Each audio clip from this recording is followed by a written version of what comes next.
How to create a TikTok account. For today's topic, I'm going to teach you on how you can create new account on TikTok. First things first, make sure you've downloaded your TikTok app on your device using App Store or Google Play Store, and then open the app. On the welcome screen, tap the Agree to the Terms of Service, and then just finish the on-screen procedure. In the main tab, tap the profile button on the lower right part. Next, tap the sign up button to create an account. Now choose how you want to sign up.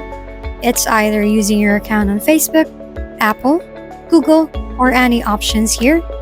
For now, let's just use a phone number or email. Now enter your phone number, or you can use your email by choosing the email option. Next, fill up your birthday, then tap next. Create your password here, and then once again tap next. And for the final step, just simply verify your email or phone number, and you're good to go.